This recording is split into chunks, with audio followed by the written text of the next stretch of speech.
Assalamualaikum warahmatullahi wabarakatuh. Selamat pagi Ibu Guru dan teman-teman semua. Perkenalkan, nama saya Sofia Senia dengan nomor absen 32 dari kelas 11 MPLB 1. Pada kesempatan kali ini, saya akan mempresentasikan materi dengan judul Menciptakan Kantor yang Nyaman dan Produktif. Semoga melalui presentasi ini, kita dapat memahami pentingnya lingkungan kerja yang nyaman agar dapat meningkatkan semangat dari produktivitas. Yang pertama adalah pengertian lingkungan kantor.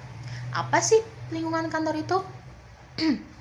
Jadi lingkungan kantor adalah segala sesuatu di sekitar tempat kerja yang dapat mempengaruhi kenyamanan, semangat, dan hasil kerja pegawai. Lingkungan kantor terdiri dari dua hal penting, yaitu fisik dan non-fisik. Nanti akan kita bahas. Penjelasannya dari ini adalah, lingkungan kantor tidak hanya tentang meja dan kursi, tapi juga suasana kerja dan hubungan antar pegawai. Yang kedua adalah konsep lingkungan kantor.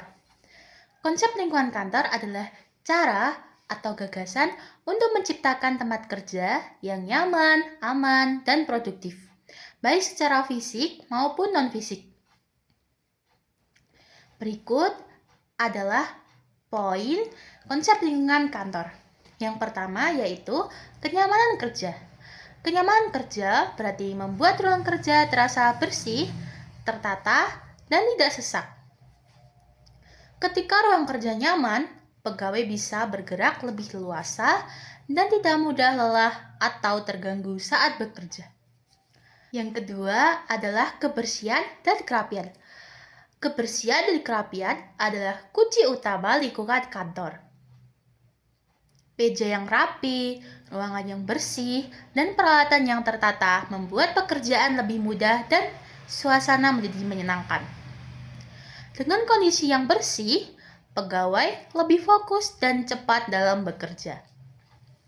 Yang ketiga adalah tata ruang efektif. Tata ruang efektif artinya penempatan peralatan kerja sesuai fungsi dan kebutuhan. Misalnya, meja ditempatkan agar alur kerja tidak terhalang, lemari arsip mudah dijangkau, dan ruang tidak terkesan sempit. Tata ruang yang baik membantu pegawai bekerja lebih cepat dan nyaman. Yang keempat yaitu penerangan dan ventilasi. Penerangan yang cukup membuat mata pegawai tidak cepat lelah. Ventilasi yang baik membuat udara di ruang kerja tetap segar dan tidak pengap. Cahaya dan udara yang ideal akan meningkatkan kenyamanan dan kesehatan pegawai saat bekerja. Yang kelima adalah hubungan kerja harmonis. Hubungan kerja harmonis berarti ada komunikasi yang baik antar pegawai. Pegawai saling menghargai, bekerja sama, dan tidak mudah terjadi konflik. Suasana kerja yang harmonis membuat kantor terasa nyaman secara psikologis. Yang keenam yaitu keamanan dan keselamatan kerja. Keamanan kerja berarti pegawai bekerja dalam kondisi yang aman dan tidak berisiko. Contohnya, tidak ada kabel berserakan. Tersedia P3K. Peralatan digunakan dengan benar dan ruang kerja tidak membahayakan. Lingkungan yang aman membuat pegawai lebih tenang dan produktif. Yang ketiga, ada jenis lingkungan kantor. Ada dua jenis lingkungan kantor, yaitu lingkungan fisik. Segala sesuatu yang bisa dilihat dan dirasakan secara langsung. Contoh, tata ruang, pencahayaan, ventilasi, dan kebersihan. Yang kedua yaitu non-fisik. Suasana kerja dan hubungan antar pegawai. Contohnya, komunikasi, kerjasama, dan aturan kerja yang baik. Yang berikutnya, ada tujuan lingkungan kantor yang baik. Yang pertama yaitu meningkatkan kenyamanan dan semangat kerja. Tujuan utama lingkungan kantor yang baik adalah membuat pegawai merasa nyaman saat bekerja. Ketika kantor bersih, rapi, dan tertata, pegawai jadi lebih semangat dan tidak cepat lelah. Suasana yang nyaman itu bisa meningkatkan mood kerja setiap hari. Yang kedua yaitu meningkatkan produktivitas pegawai. Lingkungan kerja yang baik membuat pegawai lebih fokus. Dengan begitu, pekerjaan bisa selesai lebih cepat, lebih tepat, dan hasilnya lebih maksimal.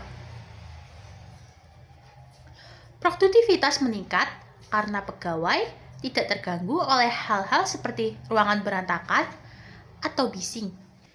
Yang ketiga, mengurangi stres dan konflik.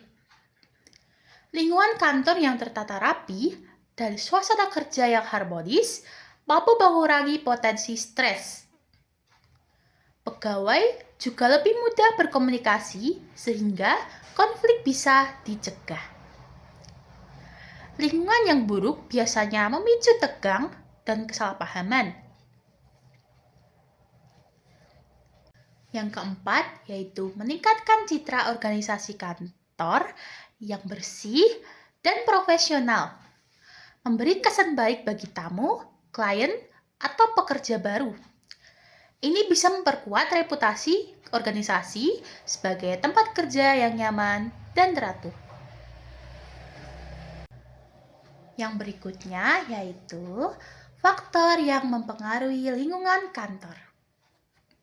Yang pertama, ada tata ruang kerja. Tata letak meja, kursi, dan peralatan harus diatur agar alur kerja tidak terganggu. Jika ruangan sempit atau barang berantakan, pegawai akan sulit bergerak dan tidak nyaman. Yang kedua yaitu pencahayaan dan ventilasi. Pencahayaan yang kurang membuat mata cepat lelah, sedangkan ventilasi yang buruk membuat ruang terasa pengap. Cahaya dan ruang yang baik membuat pegawai lebih segar dan fokus. Yang ketiga adalah kebersihan dan kerapian. Kantor yang bersih menciptakan suasana kerja yang sehat dan menyenangkan. Meja rapi membuat pegawai mudah menemukan dokumen dan bekerja lebih cepat. Yang keempat adalah suara dan kebisingan. Lingkungan yang terlalu bising membuat pegawai sulit berkonsentrasi. Kantor yang baik harus meminimalkan gangguan suara agar pekerjaan lebih efektif. Yang kelima, terakhir yaitu hubungan antar pegawai. Komunikasi yang baik dan sikap saling menghargai sangat penting. Hubungan kerja yang harmonis membuat suasana kantor lebih nyaman dan mendorong kerjasama. Yang selanjutnya, kita akan membahas dampak lingkungan kantor. Dampak lingkungan kantor ada dua, yaitu dampak lingkungan kantor yang baik dan dampak lingkungan kantor yang buruk. Yang pertama yaitu dampak lingkungan kantor yang baik. Yang pertama, meningkatkan motivasi kerja, yaitu suasana kerja mendorong pegawai untuk semangat menyelesaikan tugas. Yang kedua, membuat pegawai betah. Pegawai merasa nyaman sehingga tidak terbebani ketika datang ke kantor. Yang ketiga, menumbuhkan kerjasama yang baik. Lingkungan kantor yang kondusif membuat komunikasi lebih lancar dan kerja tim lebih mudah. Berikutnya adalah dampak lingkungan kantor yang buruk. Yang pertama yaitu menurunkan semangat kerja. Ruangan berantakan, bising, atau tidak nyaman membuat pegawai menjadi malas dan tidak bersemangat. Yang kedua yaitu menyebabkan stres dan konflik. Kondisi kantor yang tidak tertata dapat memicu tekanan mental dan perselisihan antar pegawai. Yang terakhir, produktivitas menurun. Pegawai kesulitan fokus sehingga pekerjaan cepat menumpuk dan hasil tidak maksimal. Jadi, kesimpulan dari materi hari ini yang kita bahas yaitu lingkungan kantor yang nyaman adalah kunci keberhasilan kerja. Dengan menciptakan suasana kerja yang bersih, aman, dan harmonis, kinerja pegawai akan meningkat dan hasil kerja lebih maksimal. Demikian presentasi yang dapat saya sampaikan tentang menciptakan kantor yang nyaman dan produktif. Semoga materi ini bermanfaat dan dapat menambah pemahaman kita tentang pentingnya menciptakan lingkungan kerja yang nyaman. Saya ucapkan terima kasih atas perhatian Ibu Guru dan teman-teman. Sebagai penutup, izinkan saya membacakan sebuah pantun. Lampu terang, udara segar. Semua pegawai semangat kerja. Presentasi saya sudah benar-benar kelar. Tepuk tangan dulu, boleh juga. Wassalamualaikum warahmatullahi wabarakatuh.